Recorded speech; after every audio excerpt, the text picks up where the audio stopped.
सबसे पहले तो मैं आपको बधाई देना चाहूँगा कि बहुत ही बढ़िया आपने एक चैनल स्टार्ट किया है ज़िंदगी का निचोड़। और शुक्रगुजार हूँ सारी जो हमारे व्यूअर्स होते हैं उनका भी। तो मेरे बारे में बता दूँ, मेरा नाम जो कुलदीप आज़ाद है और मैं government senior secondary school Gangwa में हिस्ट्री लेक्चरर की पोस्ट पे हूँ। एजुकेशन में मैं 2004 में आया था और लगभग 17-18 साल हो गए। जो आई प्रॉब्लम है ये मेरे को 89 में पहली लेफ्ट आई चली गई थी और 94 में सेकंड आई। उसके बाद 10th में पढ़ता था मैं 94 में। तो उसके बाद बड़ा मेहनत करनी पड़ी, संघर्ष करना पड़ा और 96 से 2 साल वेस्ट होने के बाद मैंने एजुकेशन दोबारा स्टार्ट किया। तो वहाँ से फिर मैंने 96 से मैंने दोबारा से एजुकेशन स्टार्ट किया। 10th क्लास में मैं पढ़ा करता था। तो एजुकेशन के मामले में बात करें तो मैं बीए हूँ, बीएड हूँ, डबल एमए हूँ, यूजीसी नेट क्वालिफाई हूँ। और 2012 में मैंने स्वच्छ भारत अभियान में काम खूब किया है। स्कूल में भी मेरे पास सैनिटेशन का इंचार्ज हूँ मैं। तो 2012 में जब मैंने स्वच्छ भारत कार्यक्रम के तहत स्वच्छ अभियान में काम किया तो उसमें डेफिनेटली बहुत सारा अवार्ड भी मिले, मुझे स्टेट अवार्ड भी मिला। और गांव सुंडावास में मैं उस समय एसएस मास्टर हुआ करता था। तो फॉरनर भी विजिट किए हिसार में। हमारे डिप्टी कमिश्नर साहब मिस्टर अमित अग्रवाल जी बड़ा सपोर्ट करते थे। तो उन्हीं की बदौलत सारी और बहुत जगह फिर मुझे जाने का मिला। डीडी न्यूज़ पर, डीडी नेशनल चैनल पर आधे घंटे के प्रोग्राम्स हुए स्वच्छ भारत अभियान के तहत। और आज तक न्यूज़ चैनल पे भी नीलेश मिश्रा जी ने मेरा इंटरव्यू किया था। तो ब्लाइंडनेस जो है वो कभी आड़े आ नहीं रही है। तो डेफिनेटली मैं तो इसको एज ए पॉजिटिव लेकर चल रहा हूँ और आगे बढ़ रहा हूँ। वो तो सर दिख रहा है सर, आपका लाइफस्टाइल देख के ही, मतलब इतने एनर्जेटिक रहते हो सर आप। मैंने आपको स्कूल में देखा था तब मैं विश्वास ही नहीं कर पाया आप ब्लाइंड हो। मतलब पता ही नहीं चल रहा था भाई पास में बैठे बंदे को भी, क्योंकि आप ग्रुप में बात कर रहे थे सर बैठ के। तो जैसे जो टीचर बोल रहे हैं आप उन्हीं की तरफ देख रहे हो जस्ट हाथों एक सेंसेशन के साथ। जी। तो मेरे को फील ही नहीं हो रहा था भाई आप ब्लाइंड हो बिल्कुल। चाहे जिस तरह से आप पी रहे थे नॉर्मल। मतलब सर स्टार्टिंग में जब किस एज में सर ये आपके साथ हुआ था incident sir? I was 14 years old. 14 years old sir. At that time are you in which class sir? 10th class. In 10th class sir. हाँ। ओके सर, मतलब सर काफी उस टाइम तो बहुत ज्यादा एकदम से, क्योंकि जो बंदा पूरी दुनिया को देख रहा है और एकदम से कुछ ऐसा ही, मतलब आप इसको यूं कह सकते हो कि पहाड़ का टूटना होता है ना, पहाड़ ही टूट पड़ा, तो वो वाली बात थी। तो उस सिचुएशन को सर आपने कैसे हैंडल किया सर? क्या मतलब उसके दिखते हैं बहुत ज्यादा सर? एक्चुअली में उस समय जो शुरुआत में तो होता ही है कि अंदर मन से भी आवाज आती थी, अब मैं क्या करूंगा, कैसे जिंदगी बीतेगी, मुझे दिखाई नहीं दे रहा, बिल्कुल अंधेरा टाइप में सारा लाइफ। लेकिन बस एक डॉक्टर थे मिस्टर योगेश शर्मा जी, उन्होंने मुझे गाइड किया, आई स्पेशलिस्ट रहे। तो मुझे एक उम्मीद की किरण जगी और वहाँ से मैंने अपने आप को उठाया। और शायद मेरे लाइफ में ये बहुत बड़ा टर्न था जहाँ से मैंने आगे बढ़ने का निर्णय लिया, डिसीजन लिया।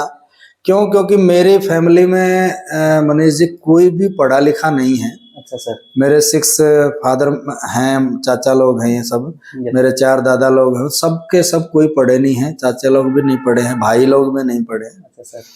कोई 7th पास है, कोई 8th पास है, कोई मुश्किल से 10th पास है। तो ये जो मेरे लाइफ में जो आई ना चीज बन के, ये एज ए पॉजिटिव चीज, मैंने इसको एज ए गॉड गिफ्ट लिया। और गॉड गिफ्ट लेकर के इसमें जब मैं आगे बढ़ा तो उसी की बदौलत ये सोचा, मैंने डिसीजन लिया, मैंने टारगेट लगाया, मैंने गोल डिसाइड किया और मैं सारी एजुकेशन ले पाया।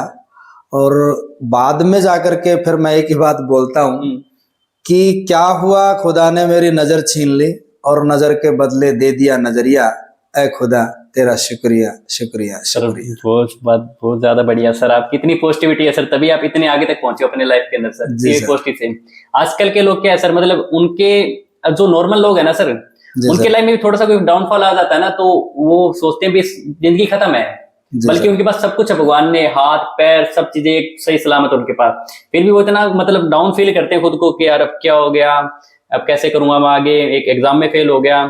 तो सर आप उन लोगों के लिए क्या कहोगे सर, जो मतलब इस तरह का फील करते हैं छोटी सी एक चीज के लिए? और आप तो सर पूरे समाज के लिए मोटिवेशन हो सर। नहीं, ऐसा सही है। बहुत सारे लोग क्या है कि सोच लेते हैं, और मैं यहाँ एक ही बात बोलूँगा, मन के हारे हार है और मन के जीते जीत है। एक लाइन बोली जाती है, आई कैन डू तो I can do, I can't do तो आई कांट डू। तो मैंने आई कैन डू करके इस बात को समझा, और सबको ही करना चाहिए। बहुत सारे लोग होते हैं कि जो चीज़ हमने देखी नहीं, करी नहीं, उससे पहले ही कह देते हैं कि ऐसा नहीं होगा, ये तो कर नहीं सकते, मैं तो बिल्कुल नहीं कर सकता। जो कर सकता है उसी से पूछ रहे हैं कि क्या तुमने पहले किया है क्या? वो बोलेगा नहीं, तो फिर तुम ये जवाब क्यों दे रहे हो, क्या क्या कर सकता है? मेरा कहने का मतलब है कि आदमी के लाइफ में ना तो टारगेट होते हैं, ना गोल होते हैं, और ना विजन होता है। उसकी वजह से प्रॉब्लम आती है। मेरे को प्रेरणा मिली थी, हेलन केलर रही हैं एक मैडम, ऑथर रही हैं अमेरिका की। तो एक जर्नलिस्ट ने उनसे पूछा था कि मैडम, आपके जीवन में ना आपको दिखाई देता है, ना सुनता है, ना आप बोल पाती हैं, तो आपके जीवन में सबसे बुरा क्या है? तो ना दिखना कोई बुरा है। तो उन्होंने जवाब दिया था, और उसको मैंने थोड़ा सेट करके लिखा। तो उन्होंने कहा कि आई में विजन हो या ना हो कोई फर्क नहीं पड़ता, आई में विजन हो ना हो कोई फर्क नहीं पड़ता, लेकिन लाइफ में विजन ना हो तो इससे बुरा कुछ नहीं हो सकता है। बिल्कुल सर। तो ये चीज है। और सर जैसे अभी आपको मैंने देखा सर फोन यूज करते हैं, तो आप फोन किस तरह यूज करते हैं मतलब सर? क्योंकि बहुत बढ़िया, बहुत अच्छा सवाल है। कई बार क्या है कि जिन लोगों ने नहीं देखा वो हमेशा ये मानते हैं कि ऐसे कैसे हो सकता है, और जिन लोगों ने देखा है वो मान लेते हैं। क्या होता है सर, मोबाइल टेक्नोलॉजी का यूज अगर हम नहीं करेंगे तो डेफिनेटली हम पिछड़ जाएंगे। बिल्कुल सर। इसलिए क्या है कि अपने आप को एक आदमी ने, कई लोग बोलते हैं कि जिनकी आंख चली जाती है, जो पैर से हैंडीकैप्ट हो जाते हैं, या सुनने वगैरह की प्रॉब्लम होती है, तो उनको ना एक चीज बंद होती है तो एक चीज भगवान खोल देता है। ये बात सही है, सारों की सही है, मानते हैं, बट मेरा मानना ये ऐसा कुछ नहीं है सर। क्योंकि पेंसिल तो सब बन के आते हैं ना जिंदगी में। बिल्कुल सर। अब बनने के बाद हर आदमी पत्थर है, लेकिन वो मूर्ति बनता है तो उसके लिए हथौड़े छीनी की मार पड़ती है। ऐसे पेंसिल को शार्प करना है तो उसके ऊपर शार्पनर से शार्प होती है। तो ऐसे ही क्या है कि हर आदमी अपनी लाइफ में थोड़ा सा अपने आप को शार्प करता है ना, तो वो निखरता है। अदरवाइज नहीं करता तो डेफिनेटली जैसी पेंसिल है वो ना तो चलाने के काम आती, ना डिजाइन बनाने के काम आई, ना कोई मूर्ति बनाने में काम आती।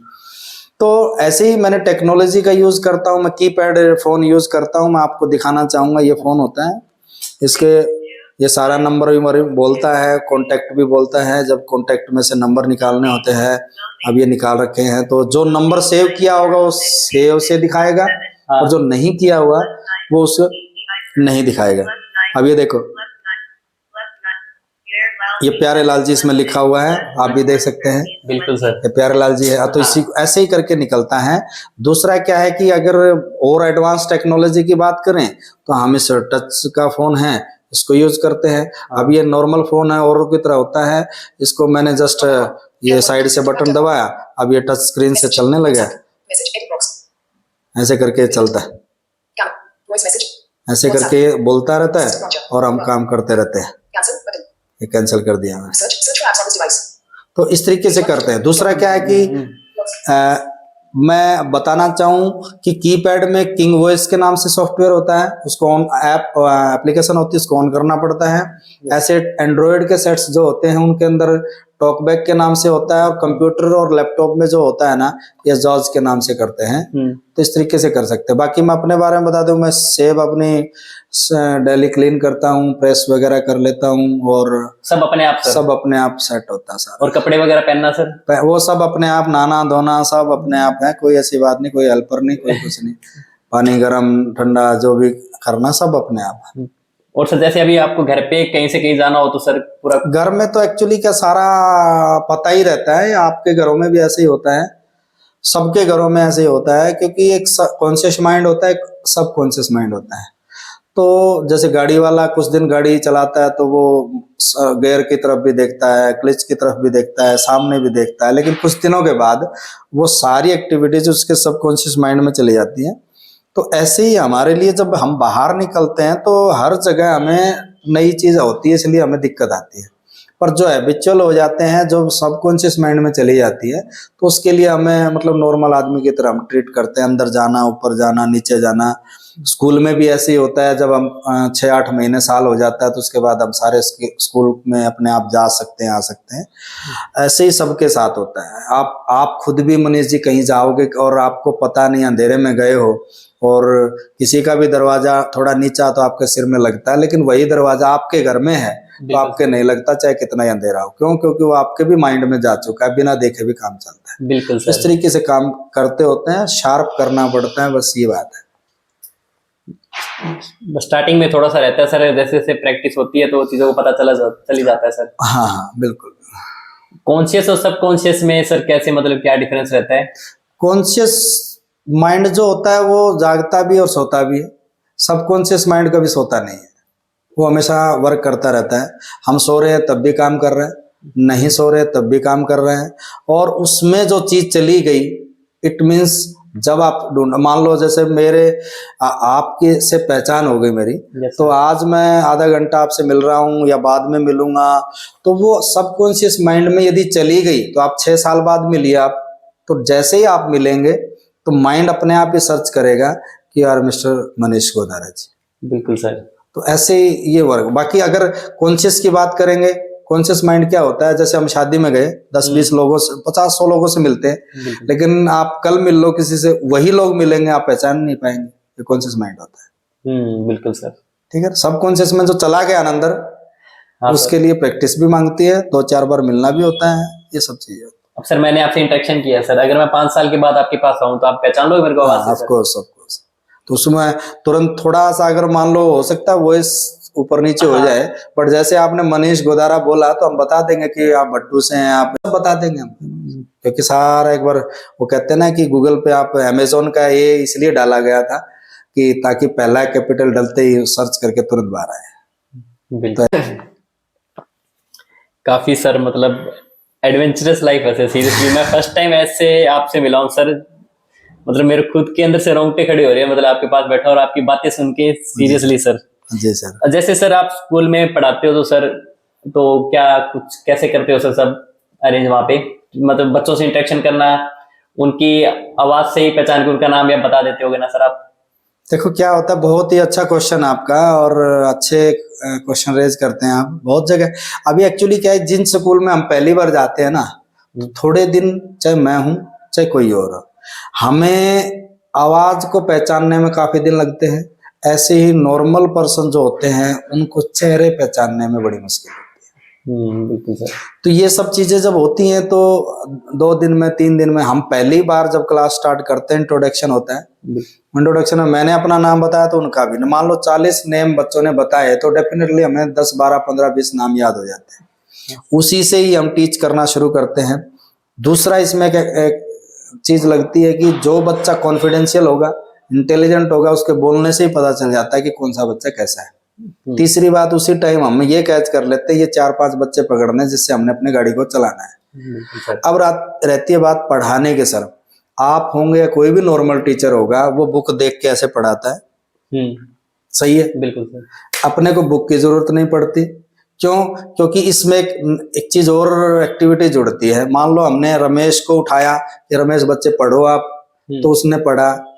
इसमें पहली बात तो ये है कि सारे बच्चे अलर्ट हो जाते हैं कि बारी तेरी भी आएगी, बारी तेरी भी आएगी। बिल्कुल सर। दूसरी बात यह है कि बच्चों ने जैसे रीड आउट किया है तो उनकी रीड स्किल्स जो होती है ना, रीडिंग स्किल्स, वो डेवलप होती है। दूसरा उनका अलर्टनेस होती है। तीसरा, कई बार ये होता होगा, आप सवाल बिल्कुल उठा सकते हैं कि सर मान लो कई बच्चे उपद्रवी टाइप के होते हैं, तो वो अगर चीट करें तो चीट करें, सही बात है सर। तो उसके लिए क्या, हम क्लास में मूवमेंट करते हैं, और मूवमेंट करते हैं हम, किसी ने बच्चा, हाँ बच्चा खड़ा हो, और डेफिनेटली ध्यान दे रहा तो जहां से पढ़ रहे हैं वहीं से पढ़ेगा। हाँ। नहीं पढ़ा तो चलो वो पढ़ने की भी बारी नहीं है, मान लो मैं खुद लेक्चर ही दे रहा हूँ तो उसने लिखा भी होगा, लिखा है तो डेफिनेटली क्या वो जवाब देगा, नहीं लिखा तो फिर वो रहेगा। तो ऐसे ही नॉर्मल करते हैं, ऐसे ही हम भी करते हैं। हमने रिजल्ट भी बहुत अच्छे अच्छे दिए हैं, और 10th भी मैंने पढ़ाई है, अभी मैं 11th और 12th को पढ़ा रहा हूँ। कौन सा सब्जेक्ट सर? हिस्ट्री पढ़ा रहा हूँ मैं, और +2 को मैं हिस्ट्री हूँ, 11th को भी हिस्ट्री पढ़ाते हैं, 9th और 10th में SS पढ़ाता हूँ। 9th 10th में SS सर। जी सर जी सर।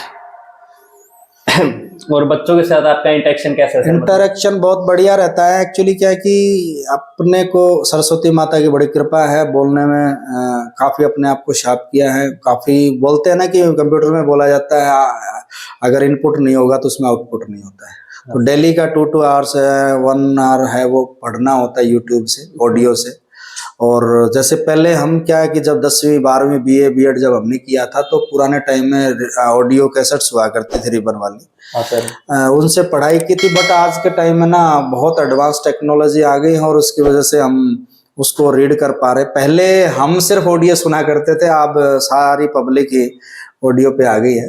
तो इंटरेक्शन की बात करें तो डेफिनेटली सारी चीज़ें एकदम बढ़िया हैं, चाहे मैं सिंगिंग की बात करूं, चाहे स्पीच की बात करूं, चाहे और पोइट्री की बात करें, मतलब किसी भी चीज़ में है अपन ईश्वर ने अच्छी कृपा बख्शी है और वो बच्चों को देने का प्रयास करते हैं और आगे बढ़ने का कोशिश करते हैं। बिल्कुल सर। और आपने जो क्वालिफिकेशन की है सर, जो डिग्री है सर, वो अपने नॉर्मल कॉलेज में स्टूडेंट्स के साथ या फिर जो ब्लाइंड्स का कोई अलग स्कूल? एक्चुअली क्या है कि मैं